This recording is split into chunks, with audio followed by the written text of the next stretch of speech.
All Cobb County students will learn remotely next week as COVID-19 cases spike. The district says in-person learning will pick back up on Monday, January 25th. This is one of many metro schools out of the classroom as districts deal with the surge in cases and exposures. DeKalb County schools also sticking to strictly online. Originally, the district planned to start in-person learning on January 19th, but it pushed it back by a week. 11 Alive's Paula Soros spoke with the superintendent about the district's plans. Superintendent Cheryl Watson-Harris tells me they're hoping that new date for teachers to return to their schools will be February 3rd and students 2 weeks later. But she made it clear this plan could easily change as the district continues to work with the CDC and looks at COVID-19 cases in the county. Our intention is not to keep our children out of the buildings any longer than they have to. This decision met with mixed reaction from DeKalb parents whose children have been learning virtually since mid-March.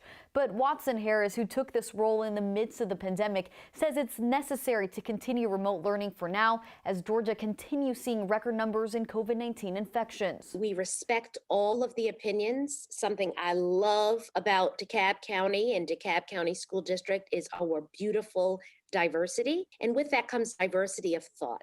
The 94,000 student district sent out a survey to families earlier in the school year, which she says revealed that 40% of them would choose to return to in-person learning. When making this decision to push back the timeline, she says the district checked back in with parents, and that statistic now sits closer to 30%. The number of families that would choose a return to face-to-face option are the minority, but still very important, and we want to continue to work to provide that option. We have made announcements to families that they'll have a chance to change their minds. After the doors are open, they may decide that they would like a face-to-face option for their children, and we will most certainly work with every family. Right now, the district is in conversations with the DeKalb County Health Department so that they're able to train school nurses to administer the COVID-19 vaccine. The superintendent says when the time comes, receiving the vaccine will be optional for teachers in the district.